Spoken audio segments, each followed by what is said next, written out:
Hello बच्चों, let's see the question. Question says incorrect about PCR polymerase chain reaction is, यानी PCR polymerase chain reaction जो कि molecular diagnosis के लिए use किया जाता है, मोलिकुलर बायोलॉजी में काफी पावरफुल टूल है। तो इसके अंदर कौन सी इनकरेक्ट स्टेटमेंट रहेगी? So the key concept for this question is polymerase chain reaction, या फिर हम बोल सकते हैं पीसीआर। सो पीसीआर ये जो टेक्निक होती है मोलिकुलर बायोलॉजी में, मोलिकुलर डायग्नोसिस में काफी काम आती है।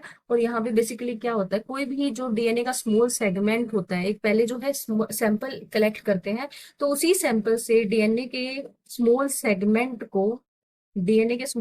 को यहाँ पे एम्पलीफाई किया जाता है, एंड यहाँ पे millions of multiple copy generate की जाती है। मल्टीपल कॉपीज ऑफ डीएनए यहाँ पे जनरेट की जाती है, and then in multiple copies को यहाँ पे साइंटिस्ट एनालाइज करते हैं किसके लिए? तो किसी भी डिजीज के लिए, जैसे कि एचआईवी के लिए, या कोई अगर जेनेटिक म्यूटेशन हो रही है किसी कैंसर की वजह से, तो वहां पे इसका यूज किया जाता है। और इस प्रोसेस के अंदर जब डीएनए को हम एम्पलीफाई करते हैं, तो डीएनए को एम्पलीफाई करने के लिए यहाँ पे एक एंजाइम का यूज किया जाता है, that is known as DNA polymerase. ये जो डीएनए पॉलीमरेज है, ये क्या काम करता है इस टेक्निक के अंदर?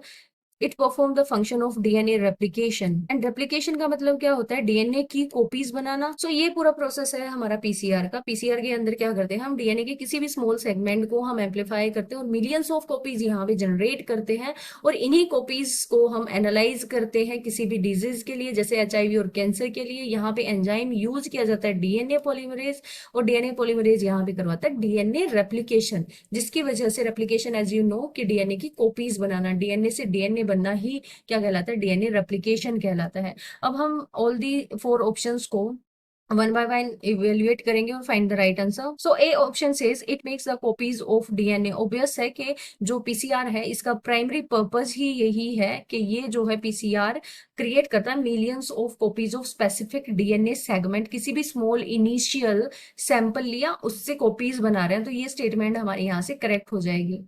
B option says it is based upon antigen antibody reaction. तो ये जो है एंटीजन एंटीबॉडी रिएक्शन पे यहाँ पे बेस्ड नहीं होता। हमारा जो ये प्रोसेस है पीसीआर का, जो प्रोसेस है वो बेस होता है प्रिंसिपल ऑफ डीएनए रेप्लिकेशन पे। सो बी स्टेटमेंट यहाँ से इनकरेक्ट हो गई, क्योंकि हमारे पीसीआर का बेसिस या प्रिंसिपल क्या है? प्रिंसिपल ऑफ डीएनए रेप्लिकेशन, ना कि एंटीजन एंटीबॉडी रिएक्शन। तो एंटीजन एंटीबॉडी रिएक्शन के बारे में बात करें तो ये जो है यूज किया जाता है in the technique of ELISA, that is enzyme linked immunosorbent ऐसे, ना कि पीसीआर। पीसीआर के अंदर नहीं होगा, ये किसके अंदर यूज होगा? एलाइजा के अंदर यूज होगा। C statement says it can detect HIV. तो हम यहाँ पे अभी हमने बात की कि हम सैंपल यहाँ से किसी भी पेशेंट से कलेक्ट करते हैं और उससे डीएनए को हम रेप्लिकेट करके मिलियंस ऑफ कॉपीज जनरेट करते हैं, और उसको एनालाइज करके हम एचआईवी को डिटेक्ट कर सकते हैं। तो ये स्टेटमेंट भी हमारी यहाँ से करेक्ट हो जाएगी। डी स्टेटमेंट से इट कैन डिटेक्ट कैंसर। तो कैंसर को भी डिटेक्ट कर सकता है, कैंसर की वजह से कोई म्यूटेशन हो रही है तो उसको हम यहाँ पे डिटेक्ट कर सकते हैं। So the correct answer here is B option. B statement यहाँ से इनकरेक्ट हो गई, क्योंकि हमारे जो पीसीआर का प्रिंसिपल होगा वो डीएनए रेप्लिकेशन का होगा, ना कि एंटीजन एंटीबॉडी का। ये जो प्रिंसिपल है पीसीआर का, वो एंजाइमेटिक रेप्लिकेशन ऑफ डीएनए पे बेस करता है to amplify specific DNA sequence. I hope you understand this concept very well. Best of luck.